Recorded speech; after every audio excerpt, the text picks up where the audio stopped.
Check the mic and make sure it sound right, boys. Hello again, everybody. This is Random Extra, and with me on the other side of the screen is... Hello, everyone. This is Mingqi from Wellspring Immigration. I'm a regulated Canadian immigration consultant. Hello again. Good to see you. How you doing? How you feeling? I'm doing great. It is November the 27th of 2021. It is chilly back there at the Columbia Icefield, not necessarily here in the studio because I have all these lights on me, so it is really warm. Sorry, that was a little bit of a divergent fact. Anyway, this is Wellspring Immigration 5 for 5, the Canadian immigration topic show and podcast where we talk about Canadian immigration topics and Canadian facts within 5 minutes. And... sorry, FYI, I just have a news I want to share with everyone. So ICCRC just changed their name into the College of Immigration and Citizenship Consultants on November 23rd, 2021. So the short name is CICC now, and their new website is college-ic.ca. And you can still use ICCRC.ca and access the new website. Today's topic is going to be about how to spot a fake or a ghost consultant. So these are the types of people that you really want to avoid if you're thinking about immigrating to Canada. By law, only lawyers, paralegals, Quebec notaries, and registered Canadian immigration consultants like Mingqi can provide immigration advice. A ghost consultant is someone who may or may not charge you a lot of money to provide advice and might even fill out your application forms for you. In some cases, they may ask you to lie or create fake documents as well, or charge you a lot of money to have them created, which is highly illegal. So I'm gonna start my timer once I track it down on my screen here. I got way too many windows open, so my timer is started now. Mingqi, why do people trust ghost consultants?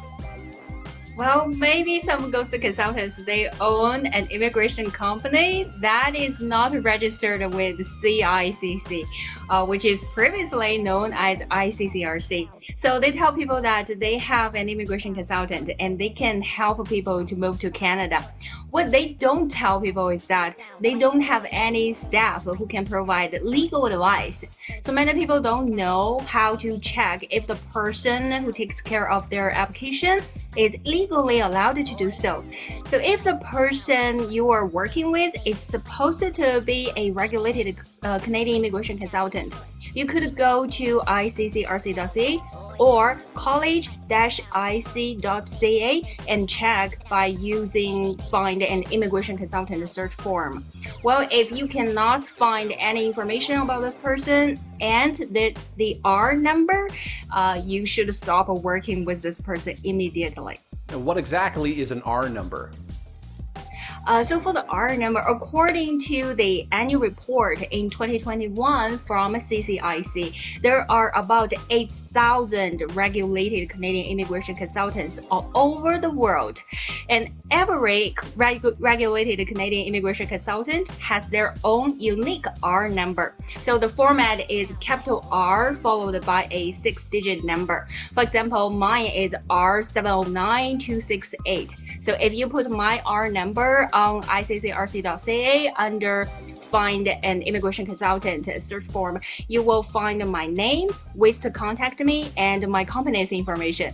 A ghost consultant, on the other hand, will never let you know their R number because they don't have one. Okay, interesting. What might be the difference between the contract an RSIC, or regulated Canadian immigration consultant, might sign with their clients and the ones used by a ghost consultant? That's a good question. So the contract a ghost consultant use is not legitimate. For example, some things or red flags you can spot or notice on a contract that show is illegitimate or it's not in English or French. You cannot find this immigration consultant's R number and legal full name on it. For me, as an RSIC, a regulated Canadian immigration consultant, if I want to represent a client, I will only sign the contract with the client directly, not through a third party or someone else representing the client, to avoid any form of possible fraud. So we're about halfway through now. Is there anything else that people should look out for?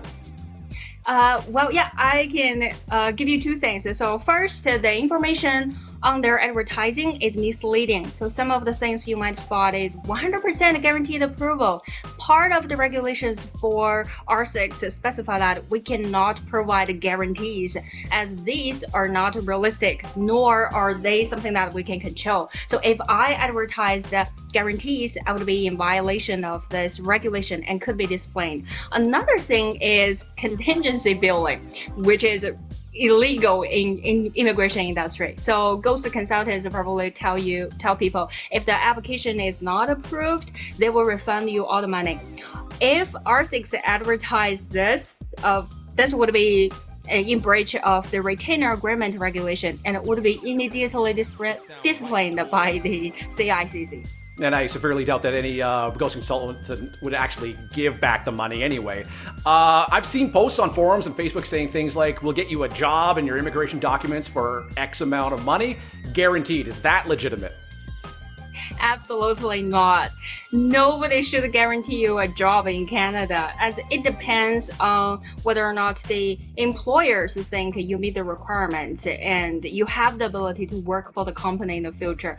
In addition, nobody should charge you any money for a job offer, not an employer or an immigration consultant.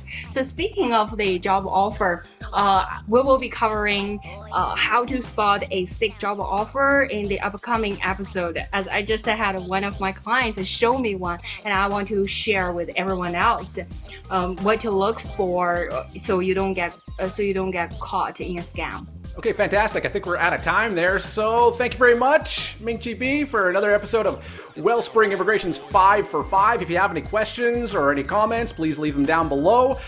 You can also visit www.wellspringimmigration.ca. So I'm Random Extra. This is Mingqi. Thanks for watching. See you next time.